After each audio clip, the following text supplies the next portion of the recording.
Hey guys, it's Molly. I'm here in the test kitchen, and today on Frosted, we're gonna be making a lemon mousse cake. What I love about this cake is that it is soft and tender with a really rich lemon flavor and a really light meringue frosting.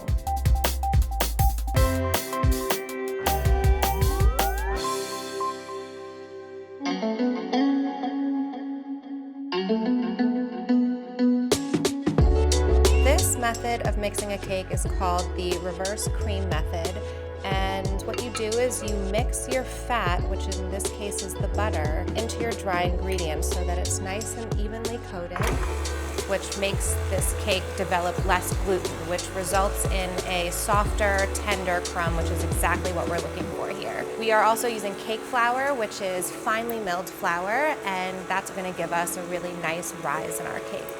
What we're looking for here is the texture of coarse cornmeal. So we're gonna let this roll for a few minutes and then we'll move on to our wet ingredients.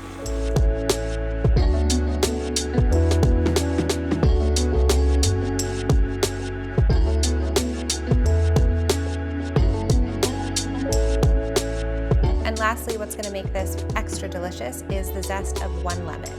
And I'm gonna divide the batter between both these pans. I'm just going to do this by eye, but if you feel more comfortable, you can use a scale. And this batter is very loose, so it's just going to spread itself out. This smells delicious. Love the way the vanilla beans and the lemon zest look in this cake. So here we go. We have our cakes. Throw these in the oven, bake them, cool them, and then I'll show you how to make the mousse. In a saucepan, you're going to add your egg yolks, your sugar, your lemon juice, and lastly, a lot of lemon zest. We're looking for this to thicken, and the way you can tell if your curd is thick enough is when it coats the back of the spoon. Citrus curds are great on their own, but because we're using this as a cake filling, we want it to be sturdy enough so that it doesn't leak out of the layers. So we're adding gelatin to keep it a little firm. Our gelatin has melted, and now we are going to add in some butter, and the butter is going to just make this really rich and delicious. And just stir this together until all the butter is melted. Strain it through a fine mesh sieve. We want to get rid of the zest, but also any little lumps of gelatin that might have escaped us. Squeeze every last bit of liquid out of here. It is so precious. To store this, you want to put a piece of plastic directly onto this curd. You don't want it to form a skin here, and the way you prevent that is by putting it directly on top of it. Okay, into the fridge while we whip our cream. Right here I have some whipped cream. First I'm just going to stir this up and kind of break it up a little bit. I always like to start with a little bit that I call the sacrifice before you start folding in the rest of it. Okay, so now that I've kind of broken that down, I can add the rest of my cream here. And then now I'm going to fold it in. You don't want to lose a lot of this volume. So you're just continuing to fold under to over, scraping the sides of the bowl. Okay, so once you don't see any cream, you're done. This needs to go back in the fridge again to chill while we slice our cake layers.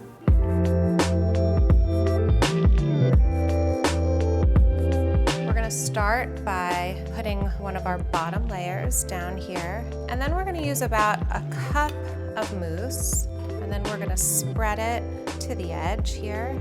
And despite having gelatin in it, this is actually a very light, creamy mousse, and it holds really well in this layer cake, so you're not gonna have any trouble slicing it when it comes time to serve.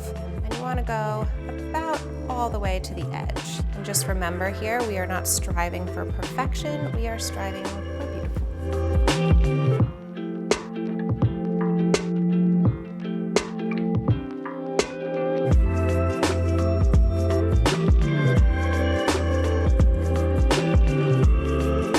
The last layer I like to put on upside down so that you have a really nice flat top to work with.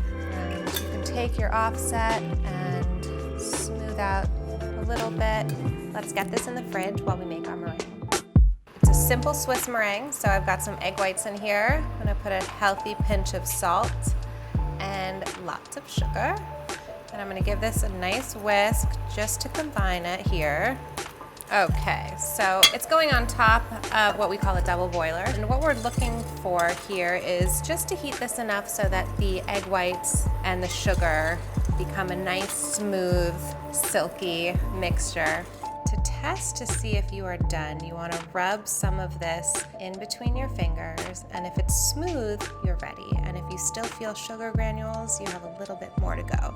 You're going to whip this at high speed until it gets nice and stiff and glossy.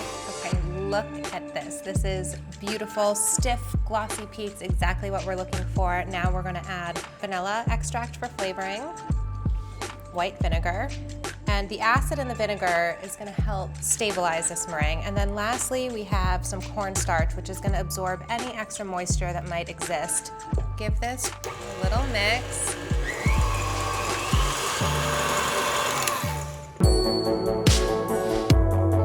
So here we have our cake. It's been chilling in the fridge while we've made our meringue. We're gonna cover this cake in about 1/2 inch of meringue on the tops and sides before I show you how to pipe the beautiful finished product that we're gonna have here. When I'm doing something like this, I like to start at the top and then bring the frosting down the sides.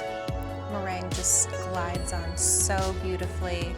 It's so silky and soft and just a real pleasure to work with. Sometimes you don't need all that extra butter.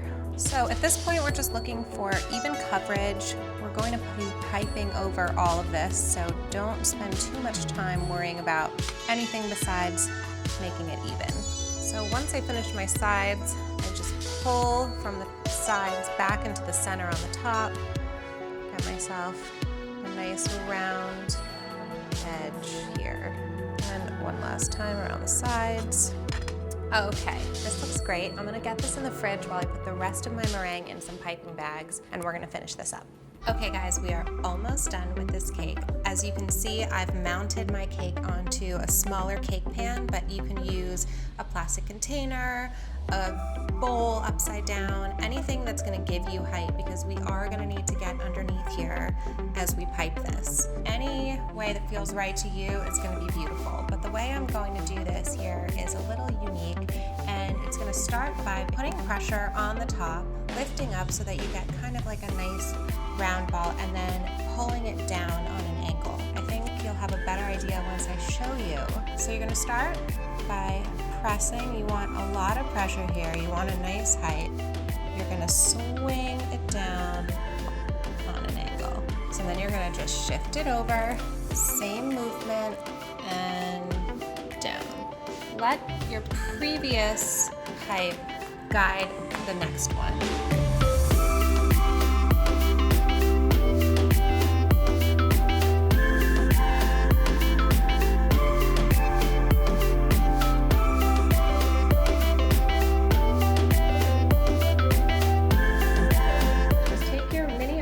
Spatula and run it along the bottom of the cake, scraping any excess off. This is such a unique and beautiful way to pipe a cake. You don't really see it that often. It's not that hard, and with a little practice, it can be something that you put into your repertoire. Okay, so now my favorite part, the blowtorch. I'm gonna start on top here lightly, go around.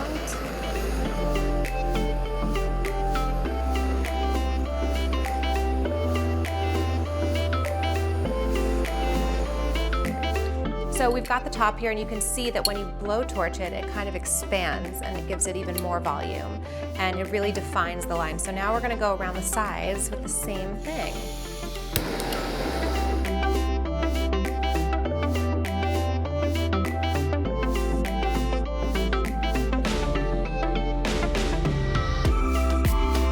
We could stop here, but why would we? We're going to fill the top with some beautiful raspberries or any fruit of your choice to give it a really nice big pop of color. Build a nice mound, very organically. This cake is so beautiful that you almost don't want to cut into it, except you have to if you want to eat it. So we're going to cut into this and show you how beautiful the inside is.